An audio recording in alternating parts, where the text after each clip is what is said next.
Saya pada intinya adalah orang yang percaya bahwa ijazah Pak Jokowi itu asli.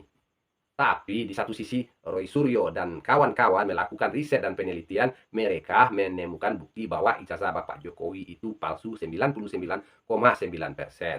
Nah, di situ saya mulai berpikir mana yang benar. Apakah yang dikatakan oleh Roy Suryo dan kawan-kawan ini fakta atau bukan? Sementara saya adalah orang yang meyakini ijazahnya Bapak Jokowi itu ijazah asli. Kenapa demikian? Karena Bapak Jokowi sudah pernah menjabat mulai dari wali kota, gubernur, dan presiden Republik Indonesia. Tentu salah satu persyaratannya untuk lolos verifikasi persyaratan di KPU tentu soal ijazah. Kan seperti itu. Tapi yang dipermasalahkan oleh Roy Suryo dan kawan-kawan ini adalah ijazah UGM-nya atau ijazah S-sarjananya Bapak Jokowi. Sementara persyaratan di KPU untuk jadi calon kepala daerah, bahkan calon presiden, ya minimalnya ijazah SMA. Kan seperti itu. Tapi saya awalnya adalah orang yang meyakini bahwa ijazah Bapak Jokowi itu asli.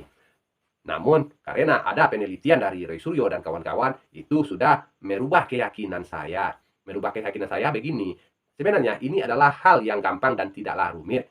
Tidak rumitnya seperti ini. Jika hasil penelitian Roy Suryo dikemukakan oleh ke publik dan sudah diketahui oleh seluruh masyarakat Indonesia, maka seharusnya Pak Jokowi tentu melakukan pembelaan atau melakukan perlawanan.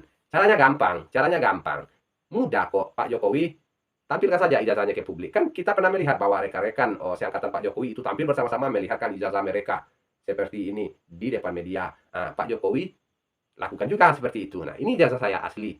Habis itu Roy Suryo dan kawan-kawan kan seperti itu. Tapi Pak Jokowi sampai saat ini tidak juga mau memperlihatkan ijazahnya ke publik. Makanya kasus ini semakin lama semakin rumit, berbelit-belit. Kan seperti itu jadinya.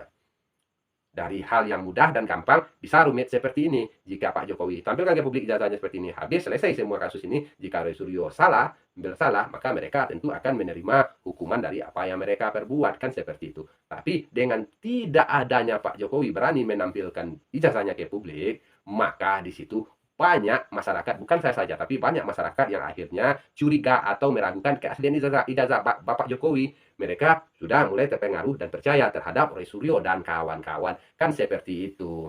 Jika Pak Jokowi nantinya biarkan pengadilan yang memutuskan, ya tentu ada juga masalah ini sulit selesainya. Ada juga masyarakat nanti yang tidak akan percaya. Bisa saja ini pengadilan kena intervensi dan lain sebagainya dan sebagainya. Yang kami harapkan selaku masyarakat, Pak Jokowi silakan tampilkan jasanya ke publik. Selesai ini semua persoalan dan tentu pihak mana yang salah akan menerima dari apa akibat dari perbuatan mereka. Jadi begini, kalau kita menyimpulkan kan seperti ini, jika kasus ijazah yang sepele saja bisa rumit, bagaimana kasus-kasus besar yang korupsinya bisa triliunan, merugikan negara sekian triliunan, kan lebih rumit lagi akhirnya. Jadi sistem hukum yang bisa simpel dan singkat bisa dibikin berlama-lama dan berumit-rumit. Jadi kapan negara kita majunya jika hal-hal yang gampang-gampang seperti ini saja bisa dibikin berbelit-belit dan rumit.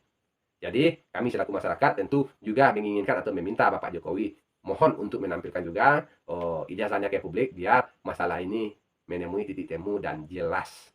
Kan seperti itu analisanya. Nah, bagaimana pendapat Anda? Apakah Anda setuju Pak Jokowi ingin menampilkan ijazahnya ke publik? Mari kita bahas di kolom komentar. Akhir kata, terima kasih. Wassalam.